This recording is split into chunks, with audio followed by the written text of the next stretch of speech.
What's going on, Jets fans? Welcome into the Jets Report. My name is Patrick Siepman, and coming up on today's show, we're going to be going over what Aaron Glenn and Darren Mougey had to say about the Jets 2025 draft class and why you guys should be fired up, because clearly they have a lot of love for these picks, and they were clearly very, very high up on their draft board before the draft got underway. But speaking of the 2025 Jets NFL draft class, if you guys are fired up about it, go down there, hit that thumbs up icon.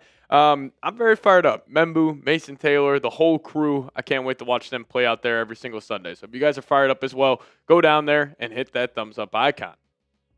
All right, let's dive into it. So Aaron Glenn, Darren Mougey had their press conferences, and they talked about just about every single pick the Jets made, and they're showing a lot of love to a lot of these key prospects. So let's dive into it, and starting off here with the 7th overall pick in round 1, Armand Membou, and Darren Mougey said this: Armand's a guy that we first got a chance to meet at the Combine in a formal interview. We also admired the film, his physicality, and we knew he'd be a physical fit. The athletic profile is off the charts. He's mean, he's nasty, he's tough.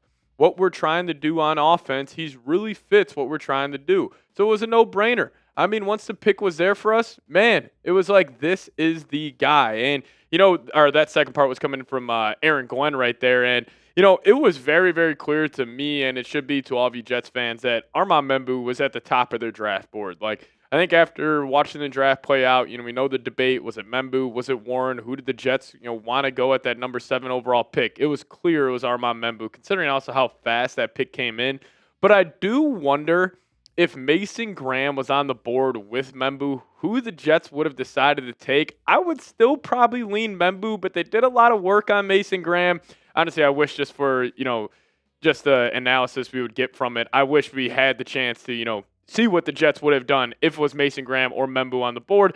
But obviously, they were very, very thrilled to land the Missouri offensive tackle. But they also talked about the second-round pick here, Mason Taylor. And this is what Darren Mougey had to say. A tight end we've had our eye on. I think he can come in and really help us on offense. Young, athletic, really good ball skills, instinctive, and has versatility. Agree with all of that, and this is what Aaron Glenn had to say. He's a smart man. The bloodlines of him understanding football that stands out. His ability to block and be a receiving threat is something that stood out on tape. He's going to come in, he's going to compete, and I think he's going to do a good job for us. And, hearing the way Glenn and Mougey are talking about these draft prospects, I can kind of see their process, and I think it's a very encouraging sign, because clearly they value football character, where, not everything is, what you do out there on the All-22 film. It's who you are as a person. I think that was indicated by the Mason Taylor pick. Now, obviously, the Jets had a need at tight end. They wanted to, go get a guy like Mason Taylor, but I'm sure how Mason Taylor was in these interviews, talking to Aaron Glenn, talking to Mougey, it really sold them. They're like, yeah, that's our guy over other tight ends like, Elijah Roral, for example. And I think obviously Mason Taylor's dad playing with the Jets played a big impact on that. But I love Taylor as a prospect because he was around an NFL organization since he was about 5 years old. He was going to Jets games when he was a kid. He clearly has some love for this organization. I'm sure Aaron Glenn and Darren Mougey. I mean, personally, for me, I played football in high school. If I was, being coached by Glenn and Mougey, I'd be fired up about it. And I'm sure Mason Taylor is as well. So just the whole thought process and how they're talking about these prospects, how they're kind of went about this whole process throughout the NFL draft is a very encouraging sign here for the future. But I'll ask you guys this. Which draft pick are you most excited about?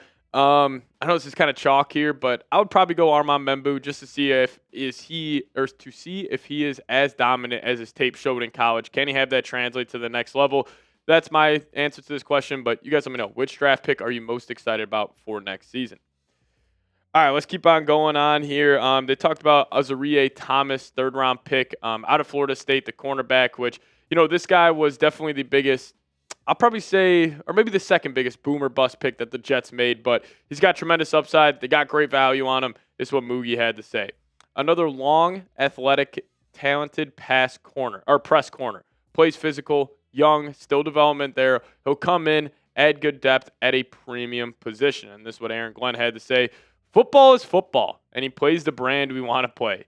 He's big, physical man, and I'm looking forward to getting him up here and being able to take what he did at Florida State and bring that to us because that's how we play. And, I honestly think Thomas was the best value pick this year. The fact that you're able to get him in round 3 at pick number 73, I believe, is fantastic. And I'm sure Aaron Glenn's looking at this guy like, yeah, if I get him in this organization, I can take what he did at Florida State. He can do that for us this next season. Pair him up with Sauce Gardner, Brandon Stevens. Maybe you go add another veteran corner here in free agency, like an Asante Samuel. You still got Michael Carter working in the slot, but I think this guy will be on the outside across from Sauce Gardner. If he ends up popping, like you're looking at this cornerback room where I would hope the Jets would extend Sauce Gardner, where you pay him a boatload of money, take advantage of Thomas on his rookie deal, and then you have your 1-2 cornerback punch. Since you lost DJ Reed, how nice would it be if, like, oh yeah, we lost DJ Reed, but our 3rd-round pick we got, he was able to, have similar production. Plus, the Jets are getting a comp pick for DJ Reed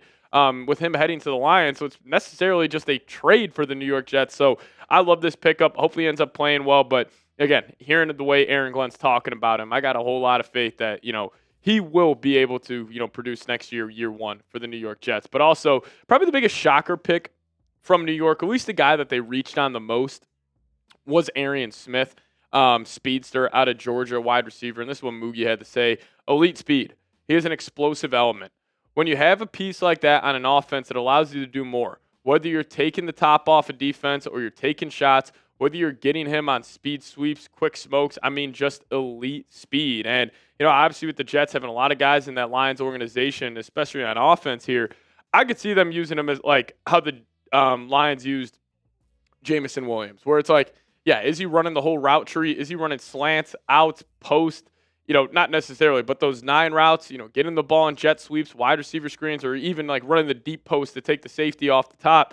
They'll probably use him in that fashion. And with the Jets having this kind of, jumbled up bunch at the wide receiver 2 position, it kind of makes sense where you want like you obviously got Corley, your gadget guy. You can get him the ball in a, number of different ways. But then you got the true speedster in, Arian Smith could play that JMO role. Then you got Tyler Johnson, like the possession receiver. You got Josh Reynolds, a very good run blocking wide receiver. You can kind of just mix and match at that wide receiver 2 spot for whatever play you have called. Then that can also have you, set up play action where if like teams see on film where it's like, okay, Josh Reynolds is in.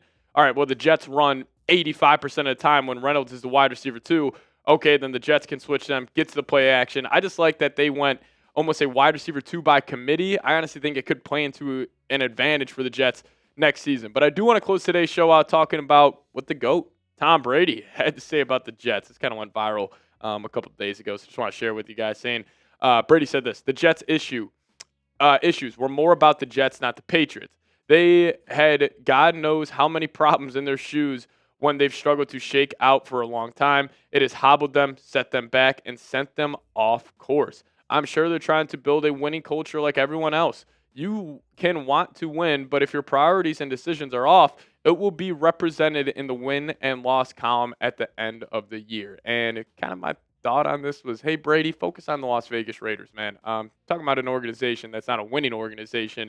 That's the Raiders. Now, I know the Jets have not been good over the last, 15 years or so, but it's not like the Raiders have been much better. I just thought that was an unnecessary shot from Tom.